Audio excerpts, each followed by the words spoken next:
You like Flash games? Of course you do! That's basically the best part of our childhood, especially if you were born in the early 2000s. And among thousands of them, there are plenty of titles that stand out, especially if you frequent sites like Armor Games and Congregate. Unfortunately, when Adobe Flash was discontinued in December 2020, well, a lot of things have happened. But among those titles, you may be familiar with the Infectonator series, a series that was started with its first game release on December 5, 2009, and soon, new titles with the same premise followed. The game's premise is about infecting as many humans as possible and turning them into zombies. This series is unfortunately also affected by the discontinuation of support for Adobe Flash. Now, despite its popularity, I actually don't like this series. I understand it's fiction, but something about being the one responsible of personally infecting humans just icks me in a very bad way. Especially that I hate seeing women dying in such a way. Look, my imagination cannot be shut down. I'm already seeing grotesque things in my mind. There is one title, however, that I did play a while back, which is a part of this series. One that I actually like.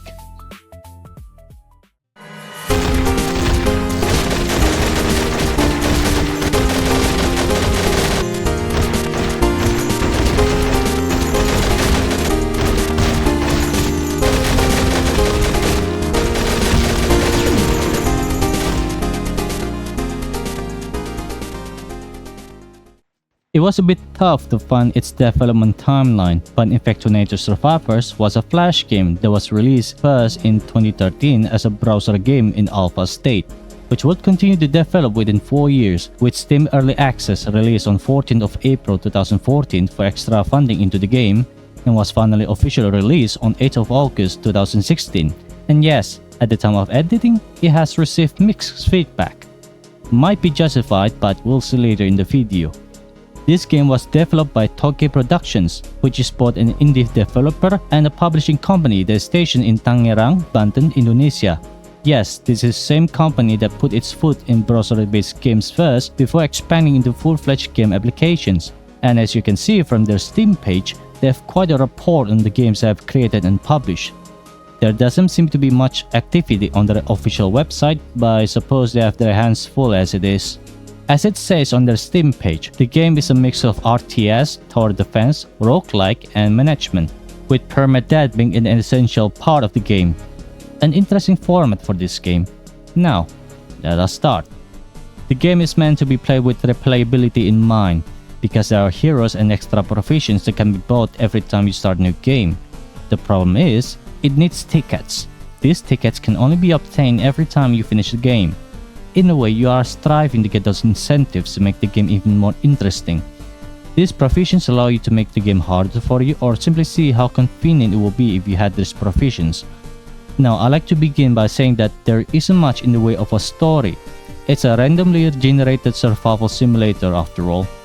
The story of the game is that your car realized it didn't have an extended warranty, and you're now stranded deep in the city full of zombies. Thankfully, there is another car at your HQ that needs fixing. Your job is to travel around the city and scavenge for necessary parts, fix the car, and then leave before the nuke is dropped. It's that simple. Gameplay-wise, it's pretty simple in terms of moving and controlling your characters. It's like your usual RTS game, but with blocks to indicate where your characters can stand. They automatically fire at any enemies in sight, but they're very dependent on how far a weapon can reach.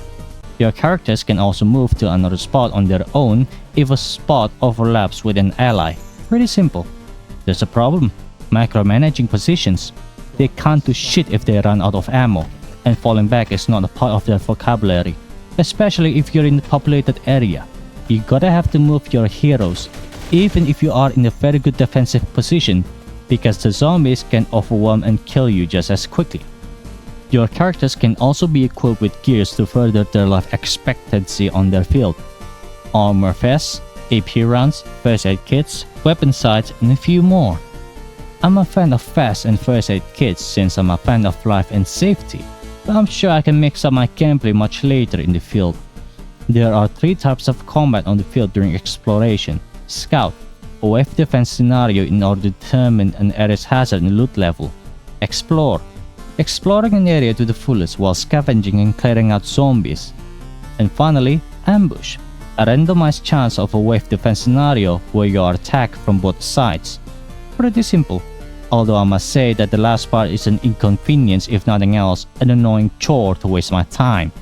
Exploring is also necessary in order to unlock the surrounding areas for you to travel.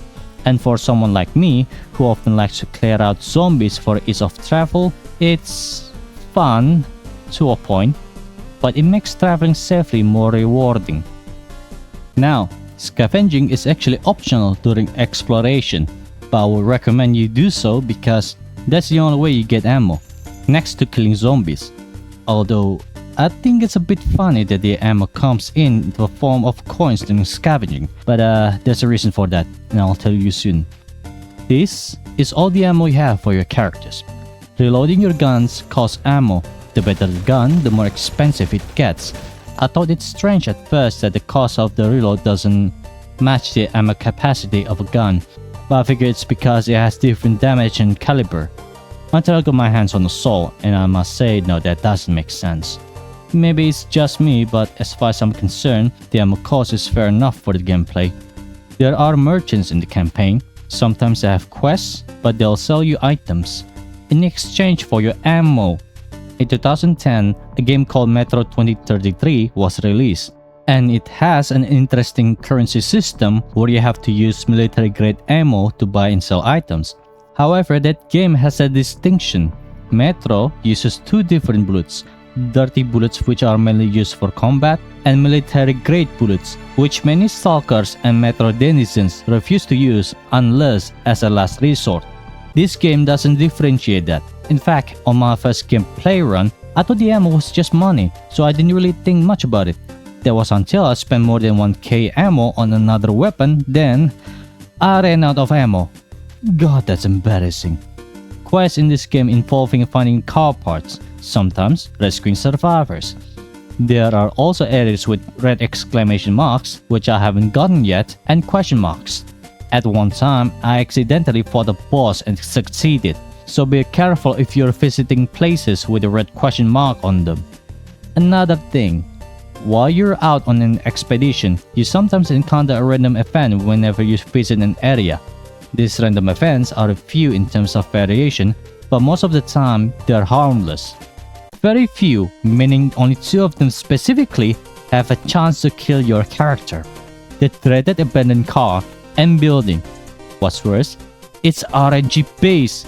Yay! Everyone loves RNG. The chance is very low, but the fact that I discovered this could happen, I decided not to risk it from that point onward. Coward? Maybe. Paranoid? Exactly. What the hell, dude? I didn't expect much in terms of zombie variations since this was a browser-based game once, but as I said, they can overwhelm heroes, even if they don't have much large numbers. A few variations, however, keep me on my toes. These 2 pricks. One that explodes.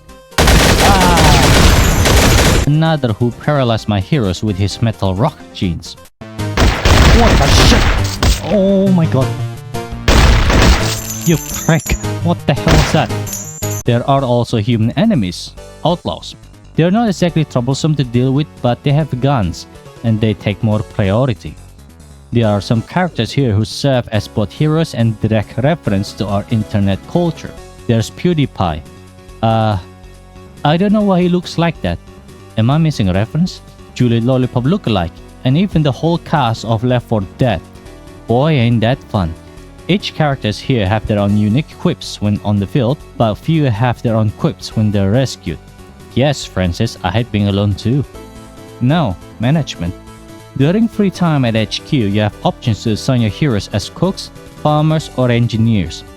It's more of managing your own food supply, making better weapons or gear, and researching projects. Heroes can get tired during projects and you need to let them rest. And time doesn't pause, as this clock keeps ticking forward while you're managing your heroes. So there's a chance that, if you're low on manpower, you might be forced to deploy tired heroes out on the field, which is not recommended. And there's Scott, an NPC you can use to radio in any survivors, supplies, or fuel for you to find. Of course, it will take a while to do so, and I often use him as a backup of sorts if I'm desperate.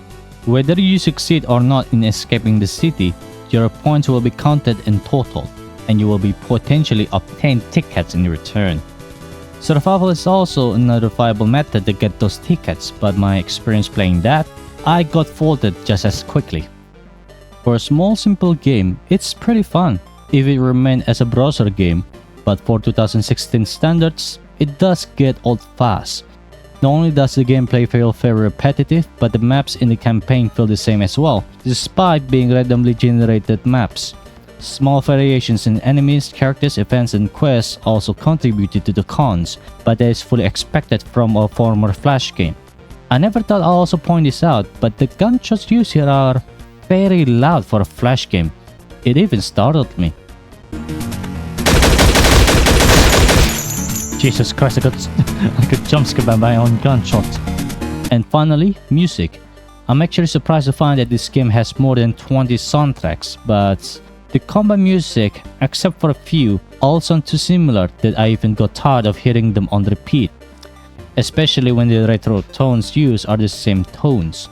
Also, if you plan to play this game for more than 2 hours, well, the game will decide to say no.